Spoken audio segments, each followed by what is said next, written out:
Je vais vous surprendre, j'ai des tours dans mon sac. Mais je suis l'inverse d'un prestidigitateur de salon.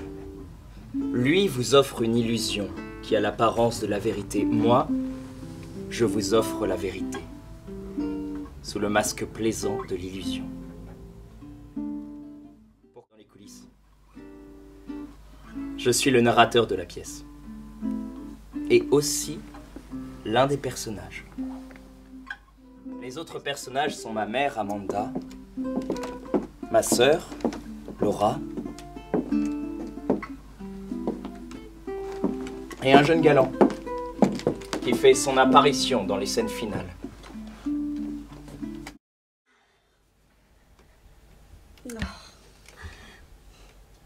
Enfin.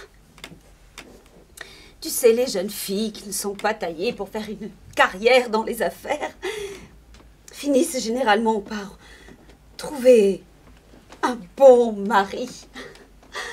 C'est ce que je prévois qui va t'arriver, ma chérie. Mais maman... Quoi? Je suis infirme. Laura, c'est absurde. Je croyais t'avoir dit de ne jamais prononcer ce mot. Tu n'es pas infirme. Tu as juste une légère petite imperfection physique, et qui se voit même pas d'ailleurs. Les gens qui ont ce léger petit genre de défaut, tu sais, le compensent généralement en cultivant leur charme, leur vitalité, leur personnalité,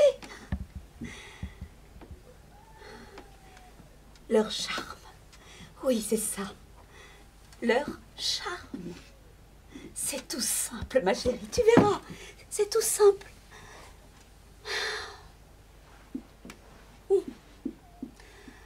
Oh, pour ça, tu sais, ton père. Il en avait, lui, du charme. Après le fiasco de l'école Rubicam, l'idée de faire venir un galant pour Laura prit une place de plus en plus importante dans les calculs de maman. Maman était une femme d'action, autant que de parole. À la fin de l'hiver et au début du printemps, se rendant compte que des rentrées supplémentaires seraient nécessaires pour aménager le nid et donner des plumes à l'oiseau, elle entreprit une vigoureuse campagne téléphonique pour le compte de Femmes au foyer.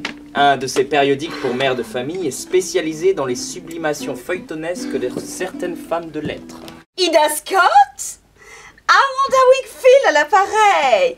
Oh, comme vous nous avez manqué à la réunion du club dimanche dernier, je me suis dit, elle doit sûrement souffrir encore de cette sinusite. Comment va cette sinusite? Oh, quelle horreur. Oh, ma pauvre chérie, vous êtes une véritable martyre. Oh, si, je vous assure, une véritable martyre chrétienne, il n'y a pas d'autre mot. Oui, alors voilà, justement, figurez-vous que je viens de m'apercevoir à l'instant que votre abonnement à Femmes au foyer était sur le point d'expirer, ma chère. Oui, c'est ça. Avec le prochain... Il n'y a rien, il n'y a pas une seule chose si, qui soit réellement à moi dans cette maison. Cesse de broyer. Hier, tu as confisqué mes livres. Oh, ta maison? Ta maison? Qui est-ce qui paie le loyer de la maison? Je sais, cela a si peu d'importance à tes yeux, n'est-ce pas? Ce petit décalage entre ce que je fais et ce que j'ai envie de faire. Tu crois tout de même pas que j'ai envie de passer 50... Non, je crois que tu as fait quelque chose dont tu as honte.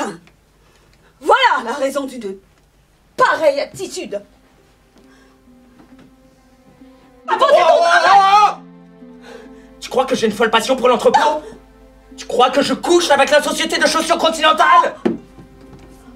Tu crois que j'ai envie de passer 55 ans de ma vie entre 4 murs au Celotex garantie insonore, éclairé par des tubes fluorescents au gaz rare? Écoute-moi bien, maman.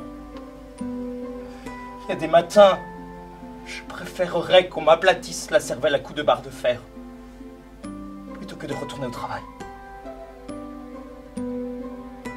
Et pourtant j'y retourne. Chaque fois que je t'entends rappliquer en beuglant ton sacré « Debout les morts! Debout les morts !» je me dis à part moi, qu'est-ce qu'on doit être heureux quand on l'est? Mort! Mais je me lève. Je reprends le collier. Pour 65 $ par mois, je renonce à tout ce que j'ai rêvé de faire. Tout ce que j'ai rêvé d'être.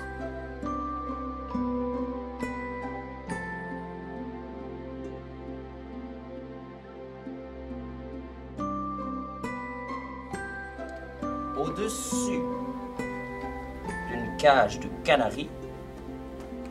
Et hop. Tu es mon chevalier servant.